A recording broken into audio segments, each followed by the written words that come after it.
In the sequence of readings that we have from the period of Ezra, Nehemiah, Haggai, we have this restoration of worship in Israel, and we see the care that is given to it, proclaimed by the prophets and inspired by the Holy Spirit.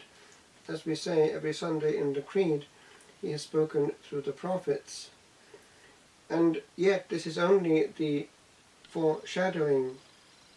Types and shadows, says the old hymn, have their ending, for the newer rite is here. And therefore this pedagogy of hundreds and hundreds of years finds its culmination when the Lord says it is consummated, and immediately afterwards the veil of the temple is torn in two, and the detail is given from top to bottom. And I heard it commented that actually that was the way it should not have gone, given the weave. It was a deliberate statement that this was now open. The Devir, the Sancta Sanctorum, the Holy of Holies, now was open. When the sacred flesh of the Lord was pierced and the door was opened to the heart of our God, then all these types and shadows had their ending. There is an interesting part of the visions of Blessed Anne Catherine Emmerich when this happens, and she is shown all that goes on at that moment. It's a cosmic moment. We have, as my mother put it when I was a child, the sun no longer able to look upon it and is sad and eclipses itself. But then we have this earthquake, and if one goes to the Holy Land, one can see directly there in the chapel in the Holy Sepulchre, which has the rock underneath it of Calvary, one can see the split deliberately left visible for the pilgrim. A great split has happened in that rock, and it goes from that moment.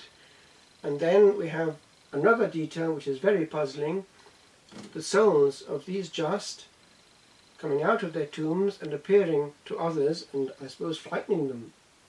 But then Blessed Anne Catherine Emmerich sees what goes on when the high priest in the temple is trying to carry on what he was always used to at Passover, and it's all going wrong.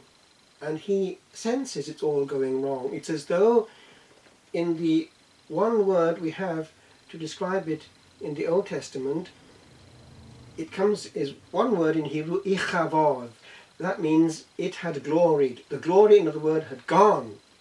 Chavod is glory, and it actually means weight, the first sense of chavod. And to glory is to therefore have weight. But when the glory, the weight, the power, the majesty had gone, the verb would be in the past tense, the continuous past, ichavod. It had gloried, and therefore there was no glory left. And this is what the high priest was intuiting. It's wrong, it's out of tune, it's just not working, everything was going wrong, there was a darkness, he felt a kind of absence, and he was carrying on against the grain, and he somehow knew it, and he was afraid. And then, of course, what happens? They do carry on, and it's not long before that prophecy of the Lord about not one stone remaining intact, not one left upon the other, in that glorious temple, hardly finished, the temple of Herod the Great. Not the temple actually this is talking about, because this was done after the restoration of Ezra, but then this Herod had this magnificent temple built for a few years only, and of course finished. And then eventually a complete desolation when they razed it to the ground and made of it a pagan temple. Aelia Capitolina, it's kind of a Zeus temple there in Jerusalem, the abomination of desolation of which Daniel the prophet spoke. So this was then freeing the Christians who had been warned by an internal prophecy to get out of the area, because they were warned that it was going to happen, and they all went to Jamnia on the other side of the Jordan, and there was the escaping of the original Christian band And of course, by then the gospel had already started to be diffused around the Mediterranean basin, and eventually what in the gospel is only embryonic, it's one verse which people pass over not realizing what's happened. It's when the Hellenists come up and ask to see the Lord, passing through the disciples that had a Greek name, Andrew and Philip, if I remember rightly, and on they go and they come to the Messiah, and that is the first encounter of the Lord with the Greek bloc. People have noticed that. It's going to be important because Antioch then becomes the first see, and that of course is going to operate in Greek, the one language like English now that works throughout that Mediterranean basin. And then, and only then, to Rome. Peter, first of all, has his see in Antioch, and then eventually in Rome itself. And of course, when it gets to Rome, there's a new encounter there. You know that in Rome, massively, a huge amount of Greek was spoken. Why? Because of slave labor and commerce. There was a huge amount of Rome, the Koine, common Greek, spoken in Rome. So much so that people like Juvenal, who were writing at the time, complain about it a lot. But then, and only then, because, after all, Latin is still the official language there and has also its ramifications, notably in the area of Carthage, where it's massively spoken, and the whole of North Africa is going to operate in that language with giants like Cyprian, Augustine, the whole block of that North African area working in very good Latin. That's going to become therefore the Roman part of the church. Now we forget that was part of something greater, but by then of course the Hebrew part had been completely eclipsed, and to this day it's very, very small. What is interesting is the link between another very important chunk of the church, Rome, and Egypt. You know why? It's because Peter, who started to have his see in Rome eventually, was very close to Mark. Mark was with him for a long time, took mental and written notes, and handed on the teaching of Peter. And eventually he found his way to Alexandria, the obvious place to land because it's near the sea, Mediterranean Sea, but operating still in Greek.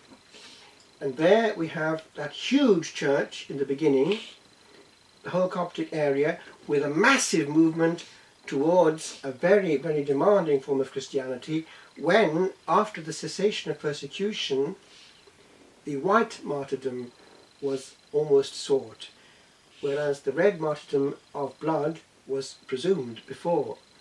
And therefore it was too comfortable to settle in the empire, then becoming Christian. It had privileges for Christians henceforth, and so the other part became a holy reaction and a way of acquiring the equivalent of martyrdom through giving all in what became a whole populated colony of monks. It was massive, the whole Egyptian desert there around the Nile.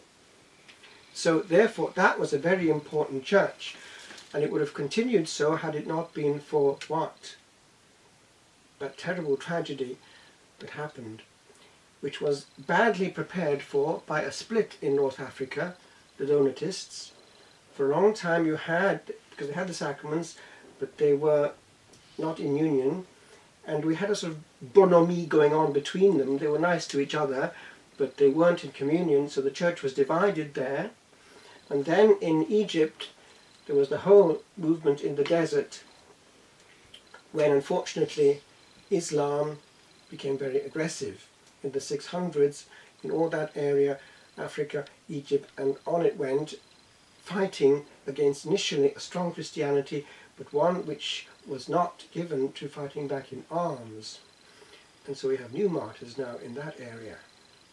But we forget that these areas once were hugely Christian, with these giants like Augustine writing in perfect Latin.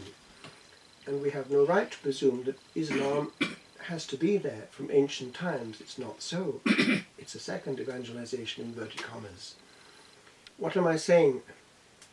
If one goes down to these places, now threatened of course, one finds gems of continuity with the past, also in the Holy Land itself, ancient monasteries like that of St. Sabas, and then in Egypt itself, ancient places where the great masters themselves lived, St. Makarios and so on, and you can see there very fascinating things.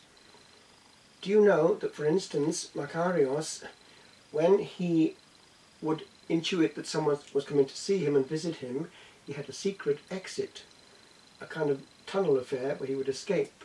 He did not want to be seen or talked to. And this was the power of attraction of this colony down there in Egypt. It was populated with celibates who never had children. The Lord just sent them. And this is what the whole monastic movement looks back to. It's interesting because the literature coming out of it is full of what? It's full of heaven on earth. What happened is that they found again the peace of Eden, friendship with the animals, which is something of what you have here. Because when you talk to the animals, they, as it were, respond to you. But it was more there. You'd have the monks doing all kinds of things with animals, lions and all the rest of it. And also the power of miracles. Somehow nature was pacified and commanded. And also the link with the angelic world, which brings me to where I finish. We can't forget our ancient roots. Do you know that, for instance, the liturgy in the East is full of majesty and suggestion, including parts that have come directly from the angelic world. Notably, one response which comes on and on in the ancient liturgy of the East, Hagios Otheos, Hagios Ischyros, Hagios Athanatos, Eleis Onimas, Holy God, Holy Mighty One, Holy Immortal One, have mercy on us, which we have recuperated through St. Faustina, given by the Lord, Poland being a bridge country between East and West, and that prayer being the one that actually has survived, as well as the Kyrie eleison, that kind of thing, but that has survived once a year in the Holy Friday liturgy. It's there still in Greek, if it's done properly, at the veneration of the cross, reminding us of our Eastern link and origin. So that, if one goes to their worship, which remember in the monastic world goes on and on and on, is something which is akin to what the angels are doing. I was talking one time when in Romania, which is another bridge country, to a French priest, religious, who was ministering in Bucharest, and he was saying how he knew an abbot, an archimandrite, and eventually he had died, and he was invited to his funeral, and he just added quietly, 4 heures, 4 hours. And he was explaining what happens when for 4 hours one is exposed to majesty head on. And he was explaining also something of what we have lost if we're not careful. This we need to retrieve, because it's damaging the soul of the West to have only verbose, externalized encounters with God. Also, hurried ones, where one has not time to ingest and digest. It's not what God needs or wants. He wants time to get through to his creatures. And when one compares that, e.g., that we think we've been to heaven and back in a quarter of an hour, 20 minutes, with 3 hours, then we've got another thing coming. Because what happens in a long exposure to the rays of majesty and glory without protection, when one is just receiving, is quite different from what is exposed to when one gives and gives and gives in word and action and fidgeting for a relatively short period. The dynamic is radically different, and we are not at risk of being changed. Why? We're doing our own thing at God. The other dynamic is radically different, where God is given a space to do something with us, at us, and in us. So that is the fullness, I would suggest, of what these centuries of preparation of the Old Testament were about. And we mustn't think that we can take shortcuts and get the same graces as what the Lord meant to give us after that word was said. It is accomplished.